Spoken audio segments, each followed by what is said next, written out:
പിതാവിൻ്റെയും പുത്രൻ്റെയും പരിശുദ്ധാത്മാവിൻ്റെയും നാമത്തിൽ ആമേൻ. എൻ്റെ പ്രിയപ്പെട്ടവർ എല്ലാവർക്കും ഗുഡ് മോർണിംഗ്. നമുക്ക് നേരിട്ട് ഇന്നത്തെ യാവനയിലേക്ക് പ്രവേശിക്കാം. അമ്മേ പരിശുദ്ധ അമ്മേ, അമ്മേ പരിശുദ്ധമ്മേ, ദേവമാതാവേ, ദൈവമാതാവേ, അന്ന് കൃപാസനത്തിൽ പ്രത്യക്ഷപ്പെട്ട് വരാൻ പോകുന്ന മഹാദുരന്തത്തിൽ നിന്ന് രക്ഷപ്പെടാനും എല്ലാവർക്കും വേണ്ടി പ്രാർത്ഥിക്കുവാനും ആവശ്യപ്പെട്ടിട്ട് 20 വർഷം തികയുന്ന ഈ വേളയിൽ കൃപാസനത്തിലൂടെ ഞങ്ങൾക്കും ഈ ദേശത്തിനും അങ്ങ് മാധ്യസ്ഥം തേടി തന്ന എല്ലാ അനുഗ്രഹങ്ങൾക്കും കൃപകൾക്കും ഞങ്ങളിപ്പോൾ ഹൃദയം നിറഞ്ഞ നന്ദി പറയുന്നു. അമ്മേ പരിശുദ്ധ അമ്മേ, ജപമാല മാതാവേ, സകല കൃപാസനം പ്രാർത്ഥനകളോടും ചേർത്ത് ഞങ്ങളിപ്പോൾ പ്രാർത്ഥിക്കുന്ന ഈ കുടുംബത്തിന്റെ പ്രത്യേക നിയോഗം. മക്കളെ, ഇന്ന് നവംബർ മാസം 29-ാം തീയതി വെള്ളിയാഴ്ചയാണ്. ഇന്നത്തെ നിയോഗങ്ങളാണ് വെക്കേണ്ടത്. ഇന്നത്തെ ഉത്തരവാദിത്തങ്ങൾ, കർത്താവിൻ്റെ സഹായം ആവശ്യമായുള്ള എല്ലാ മേഖലകളും, യാത്രകൾ, സംരംഭങ്ങൾ, ചർച്ചകൾ, രോഗസൗഖ്യം, ജോലി, വീട്, വിവാഹം, വഴി, വിസ, ഇങ്ങനെ എന്തെല്ലാമാണ് എൻ്റെ മക്കൾക്ക് ആവശ്യമുള്ളത്. ആ മേഖലകൾ ഇനി വേണ്ടത്ര ഭക്തിയോ വിശ്വാസമോ തോന്നണില്ല എന്നുണ്ടെങ്കിൽ തോന്നണില്ല എന്ന് ദൈവത്തോട് പറയണം. അങ്ങനെ പറഞ്ഞാൽ ആ വിശ്വാസം നമ്മളെ വർദ്ധിപ്പിച്ച് ദൈവം തരും.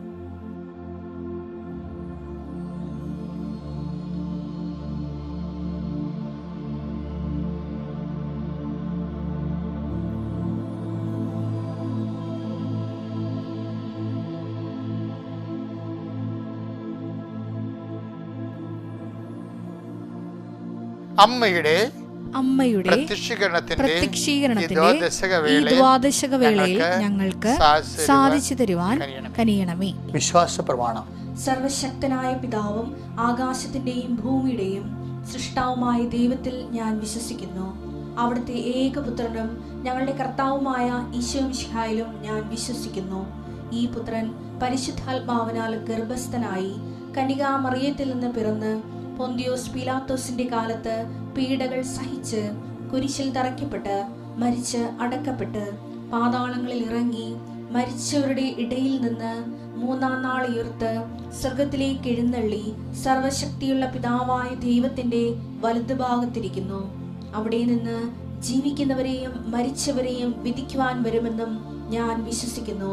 പരിശുദ്ധാത്മാവിലും ഞാൻ വിശ്വസിക്കുന്നു. വിശുദ്ധ കത്തോലിക്കാ സഭയിലും പുണ്യവാന്മാരുടെ ഐക്യത്തിലും പാപങ്ങളുടെ മോചനത്തിലും ശരീരത്തിന്റെ ഉയർപ്പിലും നിത്യമായ ജീവിതത്തിലും ഞാൻ വിശ്വസിക്കുന്നു. ആമേൻ. സുഖസ്ഥനായ ഞങ്ങളുടെ പിതാവേ, അങ്ങയുടെ നാമം പൂജിതമാകണമേ. അങ്ങയുടെ രാജ്യം വരണമേ. അങ്ങയുടെ തിരുമനസ് സ്വർഗത്തിലെ പോലെ ഭൂമിയിലും ആകണമേ. അന്നു വേണ്ടുന്ന ആഹാരം ഇന്ന് ഞങ്ങൾക്ക് തരണമേ. ഞങ്ങളോട് തെറ്റ് ചെയ്യുന്നവരോട് ഞങ്ങൾ ക്ഷമിക്കുന്നത് പോലെ ഞങ്ങളുടെ തെറ്റുകൾ ഞങ്ങളോടും ക്ഷമിക്കണമേ. ഞങ്ങളെ പ്രലോഭനത്തിൽ ഉൾപ്പെടുത്തരുതേ, തിന്മയിൽ ഞങ്ങൾ രക്ഷിക്കണമേ. ആമേൻ. നന്മ നിറഞ്ഞ മറിയമേ, സ്വസ്തി. കർത്താവ് അങ്ങയുടെ കൂടെ സ്ത്രീകളിൽ അങ്ങ് അനുഗ്രഹിക്കപ്പെട്ടവളാകുന്നു. അങ്ങയുടെ ഉദരത്തിൻ ഫലമായി ഈശോ അനുഗ്രഹിക്കപ്പെട്ടവനാകുന്നു.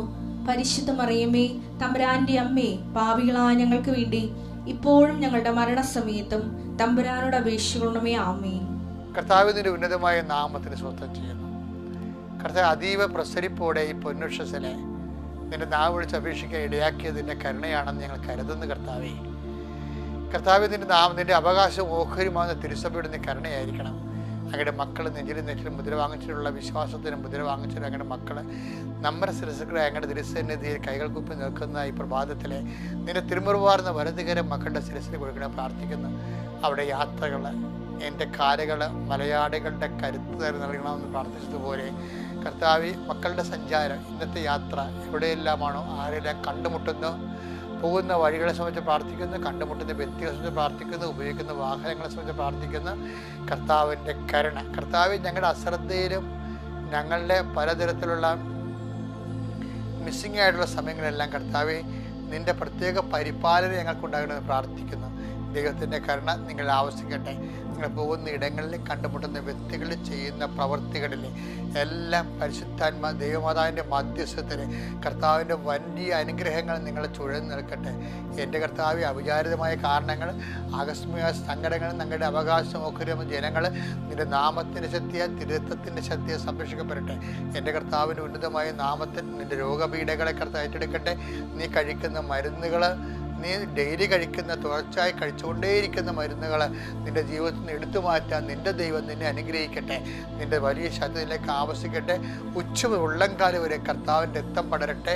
എല്ലാ കോശങ്ങളിലും, പേശികളിലും, അസ്ഥികളിലും, അസ്ഥിക്കുഴകളിലും, ശരീരകോശങ്ങളിലും കർത്താവിൻ്റെ രക്തം നിറയട്ടെ. മാരക രോഗങ്ങൾ, തീരാവേദികൾ യേശുവിൻ്റെ നാമത്തിൽ മാറിപ്പോകട്ടെ. എൻ്റെ കർത്താവിൻ്റെ ഉന്നതമായ നാമത്തിൽ, സഭയുടെ അധികാരത്തിൽ നിൻ്റെ ജീവസന്ധാന മാർഗങ്ങൾ, ജോലിക്ക് വേണ്ടിയുള്ള ശ്രമങ്ങൾ, നഷ്ടപ്പെട്ട ജോലി, ജീവിതത്തിൻ്റെ തകർച്ചകൾ, ഭാര്യഭർത്താക്കന്മാരെ വിഘടിച്ചും ഭിന്നിച്ചും ഇരിക്കുന്ന അവസ്ഥകൾ, ഒരുമിച്ച് ജീവിക്കാൻ ആഗ്രഹിക്കുന്നവരുടെ ആഗ്രഹങ്ങൾ പ്രാർത്ഥനകളായി കർത്താവിൻ്റെ തിരുസ്ഥിതി സമർപ്പിക്കുന്നു. മക്കളില്ലാത്തവരെ കർത്താവെ, ഉള്ള മക്കൾക്ക് രോഗമായി പോയവർ, മക്കളോടെ മാസങ്ങളായി ആശുപത്രിയിലായവർ, മക്കളുടെ രോഗങ്ങൾ കണ്ടുപിടിക്കാൻ പറ്റാത്തവർ, ഗർഭത്തെ ശിശുക്കളുടെ എല്ലാവിധ അനുമോമനികളും കർത്താവിൻ്റെ തിരുസ്ഥിതി സമർപ്പിച്ച് പ്രാർത്ഥിക്കുന്നു. എൻ്റെ കർത്താവിൻ്റെ ഉന്നതമായ നാമത്തിൽ, സഭയുടെ അധികാരത്തിൽ, കുരിശിൻ്റെ അടയാളത്തിൽ നിൻ്റെ തൊഴിൽ മേഖലകൾ, അധ്വാന മേഖലകൾ, ധനസമ്പാദന മേഖലകളെല്ലാം കർത്താവ് അനുഗ്രഹിക്കട്ടെ. നിൻ്റെ ഭീതികൾ, ആധികൾ, വ്യാധികൾ യേശുക്രിസ്തു നാമം നീങ്ങിപ്പോകട്ടെ. I command you in the name of Jesus Christ be healed. എൻ്റെ പ്രിയപ്പെട്ടവരെ, ഇന്ന് നമ്മൾ നവംബർ മാസം 29 വെള്ളിയാഴ്ച വായിക്കുന്ന സുവിശേഷം 2 വചനങ്ങൾ വായിക്കും. അധ്യായം ഒന്ന് തന്നെയാണ്. ലൂക്കായുടെ സുവിശേഷം 4-ാം അധ്യായമാണ്. വചനങ്ങൾക്ക് വ്യത്യാസമുണ്ട്. 2-ാം വാക്യവും വായിക്കും, നമ്മൾ 14-ാം വാക്യവും വായിക്കും. ലൂക്ക 4:2. ലൂക്ക 4:2. അവൻ പിശാചിനാൽ പരീക്ഷിക്കപ്പെട്ട് 40 ദിവസം അവിടെ കഴിഞ്ഞുകൂടി. ആ ദിവസങ്ങളിൽ അവനൊന്നും ഭക്ഷിച്ചില്ല. അവസാനം അവന് വിശന്നു. ഇനി 4:14 എടുത്തേ. യേശു ആത്മാവിന്റെ ശക്തിയോടുകൂടി ഗലീലയിലേക്ക് മടങ്ങിപ്പോയി. അവന്റെ കീർത്തി സമീപ പ്രദേശങ്ങളിലെങ്ങും വ്യാപിച്ചു. എൻ്റെ പ്രിയപ്പെട്ടവർ, ഈ 2 വചനങ്ങളിലെ ലൂക്ക 4:2, 4:14 ഒന്ന് കർത്താവ് പരീക്ഷണങ്ങളിലേക്ക് പ്രവേശിക്കുന്നതാണ്. നമുക്കറിയാം, നമ്മൾ ഇതുപോലെ ചില ജീവിത ദിവസം ഉണ്ടല്ലോ, ചില പറയും ഇന്ന് ഭയങ്കര ഡള്ളാണെന്ന് പറയും. എന്ന് വെച്ചാൽ അവർക്കൊന്നും ചെയ്യാൻ തോന്നത്തില്ല. പിന്നെ പല കാര്യങ്ങൾ ഓർത്തുകൊണ്ട് മാർക്കിടന്ന് ഉറങ്ങിയാൽ മതിയെന്ന് തോന്നും. ഭക്ഷണം കഴിക്കാൻ പോലും തോന്നത്തില്ല. പല വിഷയങ്ങളിൽ ഓർത്തിട്ട് ചിലക്ക് പരീക്ഷ പേടിയാകും, ചിലക്ക് കേസാകും, ചിലക്ക് കേസിനെ കുറിച്ചുള്ള പേടിയാകും, ചിലക്ക് സാമ്പത്തികമായിട്ട് കൊടുക്കാനുള്ളവരുടെ ഡേറ്റ് ആകും, ചിലക്ക് ശാരീരികമായ രോഗങ്ങളാകും, ചിലക്ക് കുടുംബ കലഹങ്ങളാകും, കുടുംബത്തിൻ്റെ വിഷമം, ചിലക്ക് തൊഴിൽപ്പാട്ടിലുണ്ടാകുന്ന, ജോലി സ്ഥലത്തുണ്ടാകുന്ന ക്ലേശങ്ങളാകും. ഇങ്ങനെ വില കൊണ്ട് മനസ്സ് തളർന്ന ആൾക്കാരുണ്ട്. എൻ്റെ പ്രിയപ്പെട്ടവരെ, ഈ മനസ്സ് തളരുന്ന ദിവസങ്ങളെന്ന് ശരിക്കും പറഞ്ഞു കഴിഞ്ഞാൽ കർത്താവിൻ്റെ ജീവിതത്തിൽ ഉണ്ടായിരുന്നു. അതിനെ പ്രലോഭനത്തിൻ്റെ കാലം എന്നാണ് വിളിക്കണത്. എന്ന് വെച്ച് കഴിഞ്ഞാൽ നമ്മുടെ വിശ്വാസം ക്ഷയിക്കേണ്ട കാലം. ക്ഷമയോൻ സാത്താൻ തന്നെ ഗോതമ്പ് മണി പോലെ പാറ്റാൻ നോക്കി.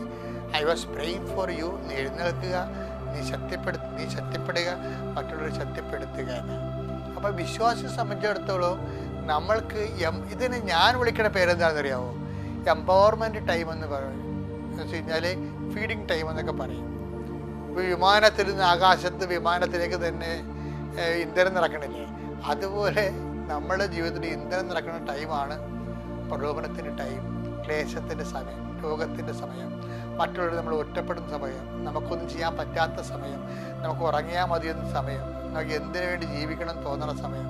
അപ്പോൾ ഇങ്ങനെയുള്ള നിരാശ കാലഘട്ടങ്ങൾ ബൈബിൾ പറയുന്നത് അത് പ്രലോഭനത്തിൻ്റെ ടൈം എന്നാണ്. പക്ഷെ എന്തിനാണ് ഉദ്ദേശിക്കണത്? ആ പ്രലോഭനങ്ങളുടെ സമയങ്ങളെല്ലാം നീ വിശ്വാസം, ക്രിസ്തുവിനെ പോലെ വിശ്വാസം നിലനിർത്തുകയും നിന്റെ ജീവിത പ്രശ്നങ്ങളെ വചനത്താൽ പ്രതിരോധിക്കുകയും ചെയ്യാൻ വേണ്ടിയാണ് ഈ പ്രലോഭന കാലങ്ങളിൽ നമ്മൾ വചനം വായിച്ചുകൊണ്ടിരിക്കുന്നത്. പ്രലോഭന കാലങ്ങളിൽ നമ്മൾ എന്ത് ചെയ്യണം? നമുക്ക് വായിക്കാൻ തോന്നത്തില്ല എന്നുള്ള കാര്യം സത്യം. പക്ഷെ അതേസമയം തന്നെ വായിക്കാൻ കഴിഞ്ഞാൽ അത് ഭയങ്കര സംഭവമായിരിക്കും. അപ്പം അതുകൊണ്ട് എൻ്റെ മക്കൾ ക്ലേശകാലങ്ങളിൽ പ്രാർത്ഥനയുടെ കാലമാണത്. ആ ക്ലേശകാലങ്ങളെന്ന് പറയുന്നത് വചനം വായനയുടെ സമയമാണ്. ക്ലേശകാലങ്ങളെന്ന് പറയുന്നത് വചനം പ്രാവർത്തികമാക്കുന്ന സമയമാണ്. കർത്താവ് അതാണ് പറയണത്, നിന്റെ കർത്താവായ ദൈവം ഞാനാകുന്നു എന്ന് എഴുതിയിട്ടുണ്ടെന്ന്. പക്ഷെ അതിനോട് പറഞ്ഞാൽ എന്താ? മനുഷ്യൻ അപ്പം കൊണ്ട് മാത്രമല്ല ജീവിക്കുക. അപ്പോൾ ഉണ്ടാകുന്ന പ്രശ്നങ്ങളെല്ലാം കർത്താവ് വചനം കൊണ്ടാണ് പ്രതിരോധിക്കുന്നത്. അതുപോലെ നിൻ്റെ ജീവിത പ്രശ്നങ്ങളെയും ക്ലേശകാലത്ത് പ്രലോഭനകാലത്ത് വചനം കൊണ്ട് പ്രതിരോധിക്കുമ്പോഴേ എന്ത് സംഭവിക്കും? 4:14 സംഭവിക്കും. എന്താണ്? ആ കാലം കഴിയും. എന്നും കുന്നും ഒരു കാലം ഇങ്ങനെ ഉണ്ടാകത്തില്ല. എന്നും കുന്നും പ്രലോഭനമായിരിക്കത്തില്ല, എന്നും കുന്നും രോഗമായിരിക്കത്തില്ല, എന്നും കുന്നും പീഡയായിരിക്കത്തില്ല, എന്നും കുന്നും ഭാരപ്പെടുന്ന അവസ്ഥയായിരിക്കില്ല. അത് കഴിയണ ഒരു സമയം കർത്താവുണ്ട്. അപ്പോൾ എന്ത് പറ്റും? ആത്മാവിൽ അവൻ ശക്തിപ്പെടും. അപ്പോൾ ഈ ടൈം കഴിയുമ്പോൾ ശരിക്കുമ്പോൾ ഞാൻ ഉദ്ദേശം എന്താണ്? ആത്മാവ് ശക്തിപ്പെടാൻ വേണ്ടി ദൈവം ഒരു ആത്മാവിൻ്റെ പ്രതികൂല കാലങ്ങൾ സൃഷ്ടിക്കുന്ന പോലെയാണ് എനിക്ക് തോന്നിയിട്ടുള്ളത്. അപ്പോൾ അതുകൊണ്ട് എന്തെങ്കിലും സംഭവിച്ചു കഴിഞ്ഞാൽ അത് പ്രാർത്ഥനാകാലമാണ്, അത് വചനവായൻ്റെ കാലമാണ്, എംപവർമെൻ്റ് കാലമാണ്, ഫീഡിങ് ടൈമാണ്, ഫീലിംഗ് ടൈമാണ്, ഇന്ധനം നിറക്കുന്ന കാലമാണെന്ന് ഓർത്തുകൊണ്ട് ഇന്ധനം നിറച്ചുകൊണ്ടേയിരിക്കണം, പ്രാർത്ഥിച്ചുകൊണ്ടേയിരിക്കണം, വചനം പാലിച്ചുകൊണ്ടേയിരിക്കണം, വചനം പ്രാവർത്തികമായിക്കൊണ്ടിരിക്കണം. അപ്പോൾ ആ ടൈം കഴിയുമ്പോൾ വിൽ ബി എംപവേർഡ്. മറ്റുള്ളവരെ ശക്തിപ്പെടുത്താൻ വേണ്ടി മാത്രം നമ്മൾ അതിനെ അതിജീവിച്ചിരിക്കും. അങ്ങനെ ഒരു നല്ല കാലം നിങ്ങൾക്ക് വരട്ടെ. ദൈവം അനുഗ്രഹിക്കട്ടെ. Praise the Lord.